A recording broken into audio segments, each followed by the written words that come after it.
I'm Theo. And I'm Juliette. And this is Apologies Accepted. We offer an entertaining look at some of the big issues in history by examining public apologies of the famous and infamous. We're looking at politicians, serial killers, actors, and you. Send us a public apology you would like to make, and we'll read it on the air and give you a chance to redeem yourself or just get some guilt off your shoulders. We're here for you. Once a week, maybe more if you're really, really sorry.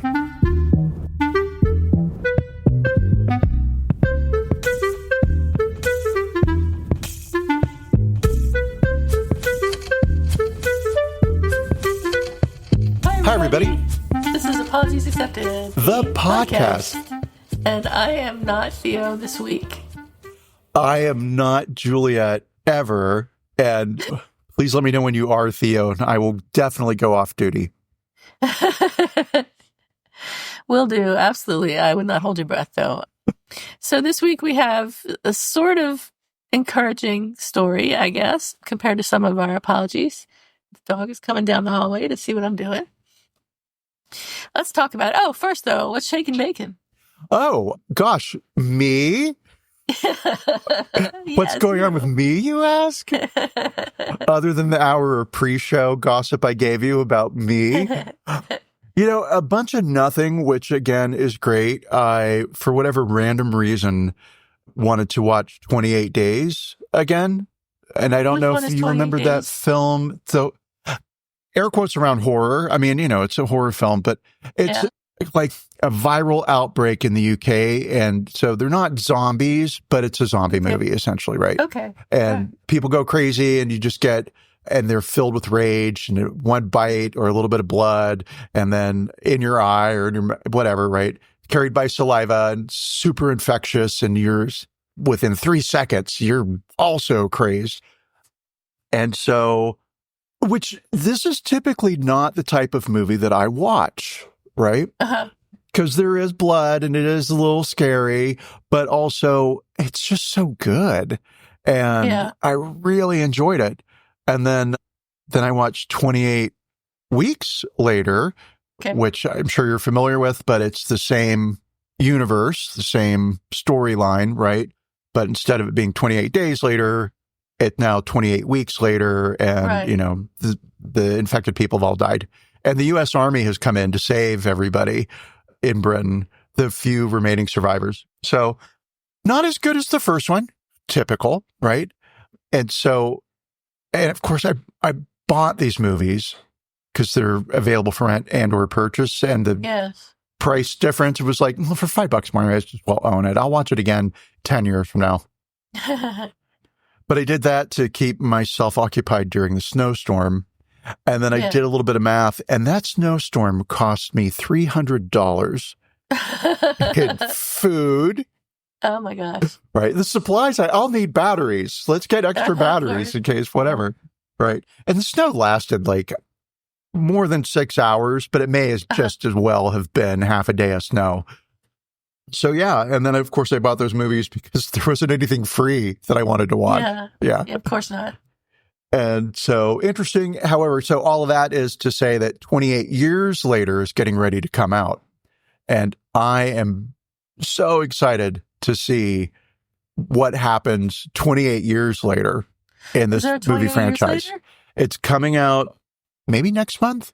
My God. Yeah.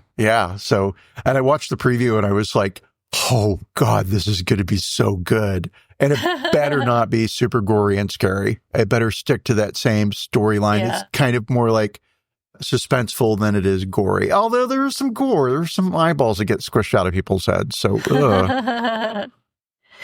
is that all you watched, or did you watch anything else while you were cooped up? I also bought Nosferatu, the new release. Yeah. And so the drag is, it's taken me like 4 days to get through one half of the movie, right? Because I get bored with it, right? It's beautifully shot. It's a lovely film. It's a film for people who love film. But, you know, it's like, I wish this Victorian novel would speed up a little bit. Very melodramatic. So, yeah. Have you seen the original? No, I thought I had, but what I've seen is that kind of spoof that is also called Nosferatu, which starred, is it William Hurt? It's that guy, kind of John Malkovich. Oh, John Malkovich. Yeah. And so he plays the vampire. And that's so good. And the premise of the movie is they are filming Nosferatu in the 1920s. And yes, I have seen the original, the silent one. That was good. And I didn't see it in 1920. I saw it. Didn't see it in the theater when it came out.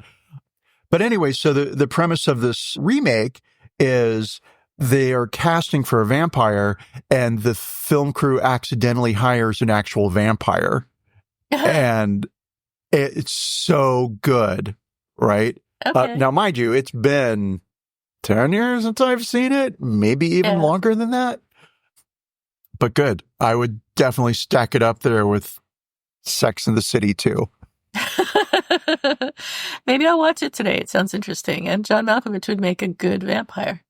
Oh, he's great. He's actually really, well, surprise, he's good. But it's really, really well done. Cool. And kind of, funny without trying to be funny.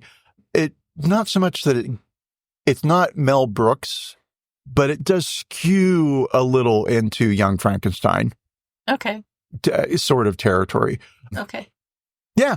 And that's what we got. That's my bacon. Hollywood cinema, baby. That's more bacon than I have. I've got nothing. I've been doing nothing but working, and work has been a nightmare, an epic nightmare this week. But epic nightmare. Everything is going wrong. People are getting laid off. People are having little hissy fits. All kinds of stuff is going on, and not looking forward to next week because I suspect it's only going to get worse before it gets better. And I might even lose my job because of the way things are going, and not through no fault of mine, of course. No, it'll be the economy. But we'll see. So everyone, keep your fingers crossed for me. Although by the time you hear this, I probably either will have been fired or won't have been fired, or laid off, or whatever the current terminology is. Oh, absolutely not. You will only be promoted. Yes. No. I don't see it happening, but you never know. I do know.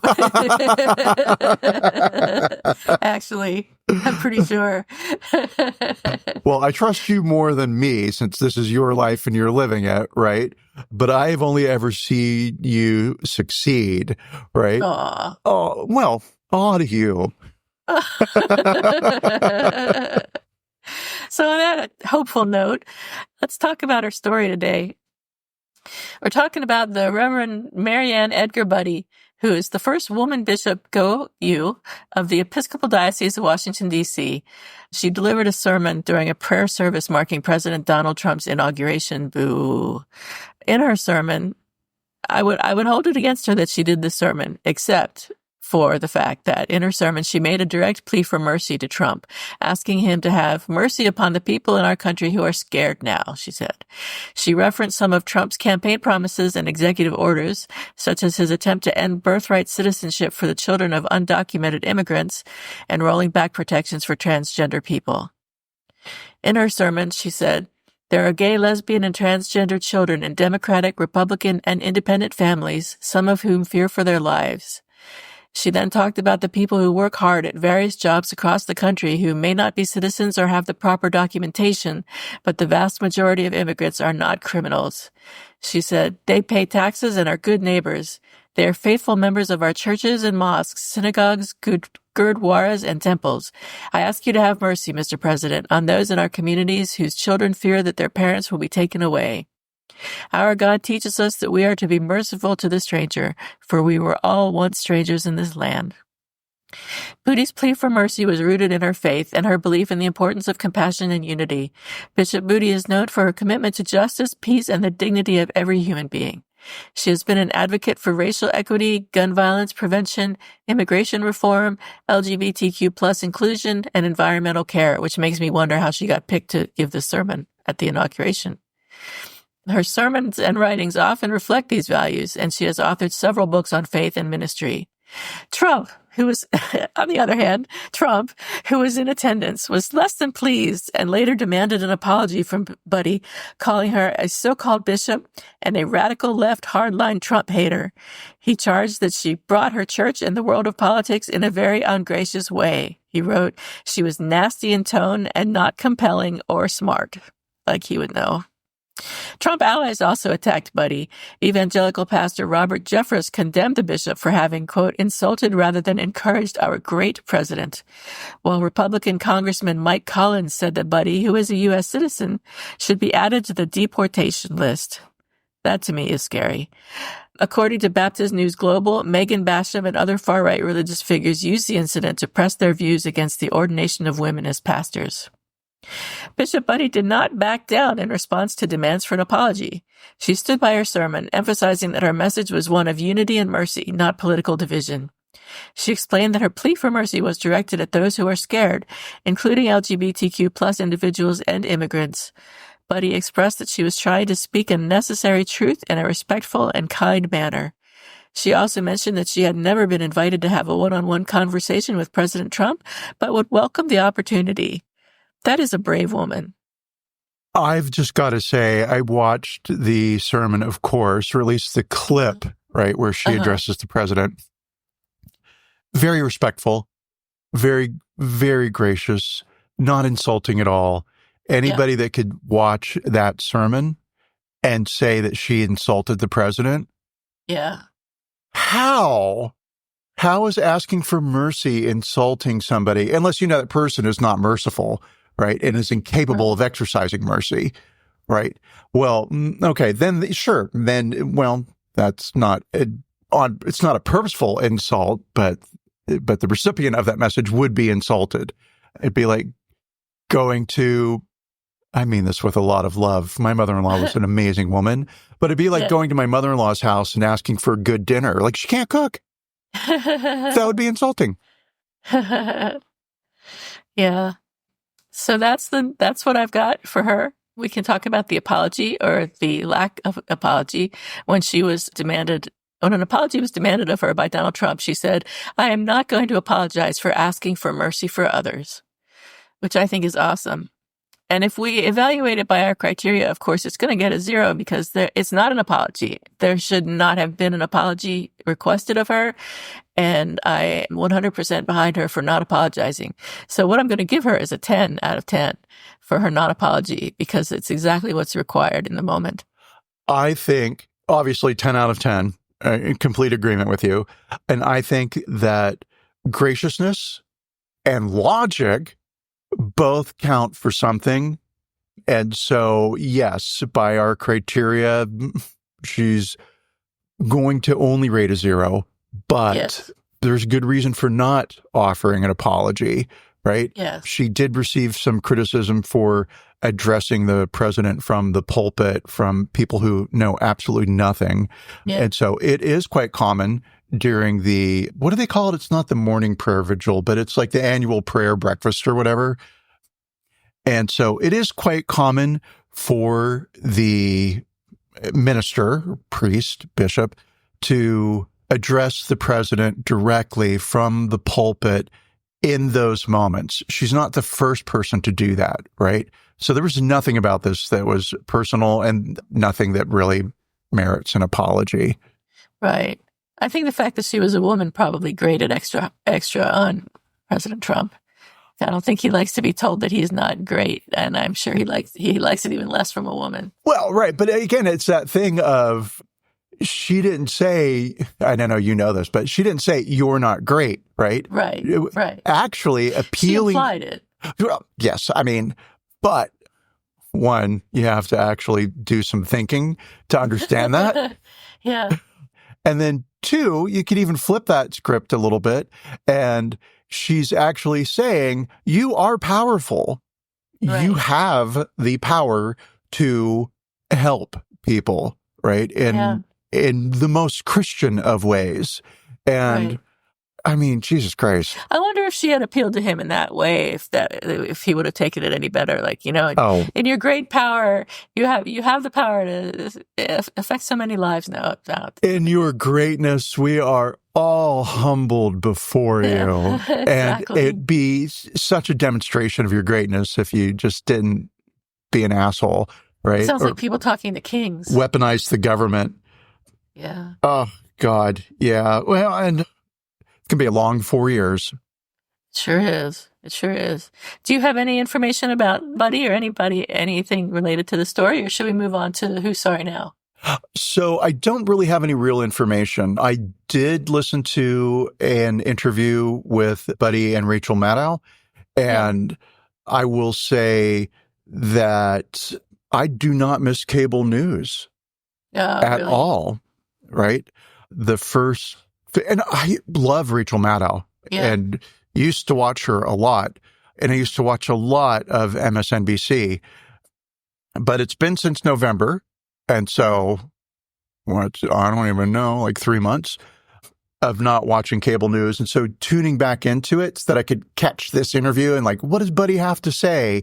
And I could make a joke about lazy writing because her last name is Buddy and she's being a friend to everybody, right? Yeah. That felt like low-hanging fruit.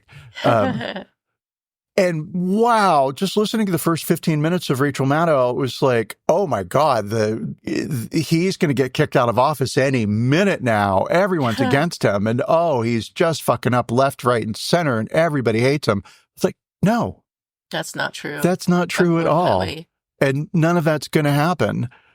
Yeah. And so, no, I don't have anything outside of that. We're just going to have to be careful as we all move forward to ensure that our information and news sources are not only reputable, but also just the facts. Yeah, I wish there were good news stations that were like that, but I don't know if there are any. There are not really, but I'm jumping in here because there was a big conversation last night. It's James' birthday, and we had 4 friends come over, and so 6 people. 2 of us were Americans. Everybody else, the other 4 were from the UK, right? And BBC is the news source of choice, not because they're British. Many of them have lived in the US for more than 20 years. It's just simply the US news has become so opinion heavy. Yeah. Right? And everyone's following that Fox News model of give the audience what they want. And so we've got a right-wing talking machine, Fox News. Yeah. Let's get a left one. Yeah. And so that's what everybody else has been fighting for. And then CNN's trying to take that center road, but they get criticized by the left for being too kind to the right. Yeah. The New York Times, Jesus Christ, I do not know what's up with their editorial board, but wow. Are they really trying hard to put things in a favorable light? Wow. For Trump, for the Trump administration. That's based off 2 headlines that I saw. That's not a real accurate study. So, yeah, I would say the thing that comes to me from this Bishop Buddy story is how it entered the news cycle, what people had to say about it, and it really just highlighted that the next 4 years are going to be insane, and we're just going to have to be careful about news and our moral outrage. There is no room in the Trump administration for moral outrage because they're not operating from a moral place. Standpoint. That's just where and how it is. And we don't have to like that. Also where and how it is. Yeah. All right. So, well, on that note. Yeah, exactly. Do you have a Who's Sorry Now or an apology expected? I do not, and I should. So let's see if I can trip over anything real quick. How about you? Do you have an apology expected? I do. I have a Who's Sorry Now. Okay. And it is Elon Musk. Hooray. Just going to use that one. Go on. He is acknowledging running Twitter into the ground, stating in a recent email to staff that, quote, our user growth is stagnant, revenue is unimpressive, and we're barely breaking even. Musk's own actions, including racist tirades, tantrums, and personal insults, have sent advertisers, the platform's top source of revenue, running for the hills. So I hope that Twitter sort of fades away, just unceremoniously becomes unimportant, and it already is becoming unimportant. So Blue Sky is doing pretty well considering. So good for Blue Sky. And I heard rumors that some dude is going to buy TikTok, and I don't know if those rumors are true, but I don't think TikTok is going away. That's my opinion. I know it's got 90 days now, but I think something's going to happen and somebody's going to buy TikTok. Well, and the goofy thing with TikTok, mind you, I'm basing all this off of like a 15-second clip out of a news. And I say, like, careful with news and your resources or your sources and all that. But I'm on a news embargo. I am keeping up with some things. And so one of my primary news sources now is The Pivot with Kara Swisher, because I think that they bring facts to the table and they're very clear about this is what happened. Here's what's factual. Here's my opinion about it. And this is what I forecast coming out of all this, right? And there's not a lot of moral outrage. There's a lot of snark, right? Yeah. But I think it's a very reasonable approach to fear is what it is. Yeah. So anyway, they mentioned that this nonsense about Twitter having an American owner, that China, apparently 58% of Twitter is already owned by well-known international partners. I see. And so it's almost a fiction that we need an American in there to like take over the Chinese portion of this because China is going to, I don't know, control the U.S. through TikTok? Yeah, I don't know. This. I should look into it. I should be more educated on this topic. Too busy watching TikTok to investigate it. I'm too busy watching TikTok. It's like hours a day I'm on TikTok. But yeah, so I don't know. And the rumor that I heard about someone buying it is just that, a rumor, and I don't know. The person that is supposedly buying it is like some conservative person, I think. So I don't think that it would necessarily be good for TikTok if they did buy it. But well, who knows? Did buy it, they wouldn't own enough of a size of it to be able to influence there's some influence, but I heard Musk was also in the running to buy it because now he's worth $400 billion personally. Jeez. Yeah. Being a jerk apparently pays. Yeah. You think that with all that money, just out of sheer happenstance, he would do something good with some of it. But no, he's I think he would say that he is. Like, he's uplifting the white race. And have you seen how oppressed that race of people is? Wow. I thought you were going to mention SpaceX and talk about how he's going to send everyone to Mars or whatever it is he says he's going to do. Oh, I hope he goes first. So, he's not fit enough to go to Mars. Oh, it doesn't matter. Just go. Just send him. Just go. Bye. Yeah. All right. Well, we've got a mix of news today. So some good, some bad. We need more people like Dr. Bishop Buddy, less people like Elon Musk. And then I will wish everyone a good week and stay cool, cucumbers. And don't trip, you potato chips. I couldn't think of a thing to trip on or over that was related to our story. That's my new thing. Okay, bye everybody. Bye everyone.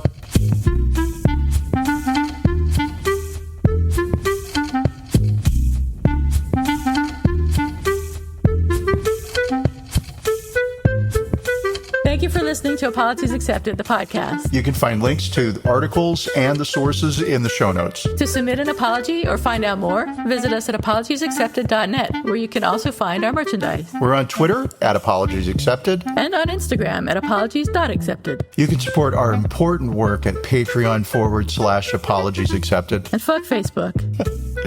Bye. Bye.